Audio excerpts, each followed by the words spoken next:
Hola, buenas. Mi nombre es Nahuel Alba. Estoy en el equipo junto con Federico Picado y a continuación vamos a explicar un modelo de regresión lineal mixto aplicado a un dataset de mosquitos Aedes aegypti. Previo a empezar con el desarrollo de nuestro modelo, vamos a analizar la diferencia entre efectos fijos y efectos aleatorios. Primero que nada, tenemos que tener en cuenta que los efectos fijos son aquellos que son elegidos por el investigador, donde se efectúa inferencia sobre los niveles y existe una hipótesis. Estos se diferencian de los efectos aleatorios, donde en estos el objetivo es modelar la falta de independencia y estudiar la variabilidad entre los diferentes niveles, que pueden ser de tipo espacial, temporal, genético, etc. Las variables explicatorias en los efectos aleatorios son cualitativas, es decir, son bloques, individuos, días, líneas, etc. Y hay que tener en cuenta que en los efectos aleatorios, si se repite el experimento, no necesariamente se van a repetir los mismos niveles. Continuando, antes de entrar al desarrollo del modelo, es preciso explicar las diferencias entre observaciones independientes y no independientes. Las observaciones independientes son aquellas donde el resultado de una no influye en las demás.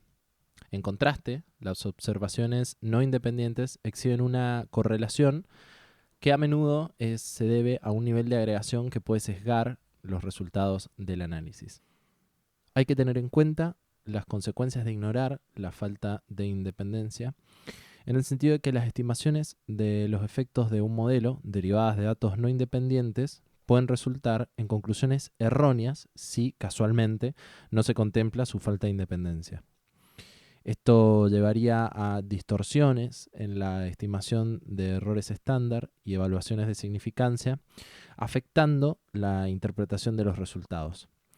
Por ejemplo, si tengo 10 camadas con 10 integrantes en cada camada y a la mitad de los individuos se les aplica un tratamiento A y a la otra mitad otro B y no tengo en cuenta las réplicas, si bien los coeficientes estimados son insesgados, los errores estándar de dichos coeficientes estarán sobreestimados, llevando así a tener una mayor significancia en el p-value.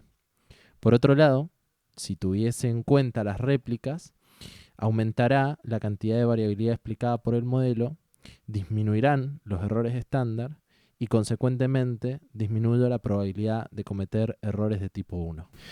Vamos a tener en cuenta que dentro de los modelos con efectos aleatorios vamos a encontrar diferentes tipos de diseños experimentales. Estos diseños experimentales pueden ser diseños de bloques al azar, diseños de medidas repetidas y diseño de parcela dividida split plot. Entre los diseños de bloques al azar tenemos que tener en cuenta que son aquellos en los cuales dentro de un bloque no tenemos independencia, pero sí hay independencia entre los distintos bloques. Un ejemplo de esto lo podemos encontrar planteando un caso hipotético donde se encontraran hospitales que pertenezcan a diferentes poblaciones. Tenemos el hospital A, el hospital B y el hospital C, como lo podemos ver en la imagen, y en este hospital cada uno se va a considerar un bloque y ante el hipotético caso, por ejemplo, que una farmacéutica estuviera realizando un estudio donde se pretendiese analizar la eficacia de un nuevo analgésico, dentro de cada hospital se van a asignar los nuevos tratamientos, es decir, el nuevo analgésico y el analgésico estándar, y se va a aplicar a cada uno de los pacientes. Esto permite controlar la variabilidad debido a la diferencia que hay entre los hospitales y de alguna manera, como consecuencia, permite una comparación más limpia entre los diferentes tratamientos. A continuación, analizamos el diseño de parcela dividida o split plot. En estos se asignan al azar diferentes tipos de tratamientos y dentro de cada tratamiento se vuelven a asignar otros tratamientos. Un ejemplo de esto lo podemos tener en un experimento hipotético en el cual en una fábrica se haga una división entre dos factores principales, los cuales van a ser temperaturas altas y temperaturas bajas, que se van a asignar a diferentes sectores de la fábrica. En cada uno de estos, tomando estos como factores principal, se van a asignar subfactores, que van a ser los tipos de tela utilizadas para fabricar prendas. Primero, se van a asignar aleatoriamente las distintas condiciones de temperatura a la planta correspondiente, a la parte de la fábrica correspondiente. Cada área se va a mantener en una temperatura constante durante el experimento y luego, dentro de cada área con una temperatura específica, se van a dividir subsecciones más pequeñas, subparcelas, donde se va a aplicar y se va a producir un diferente tipo de tela.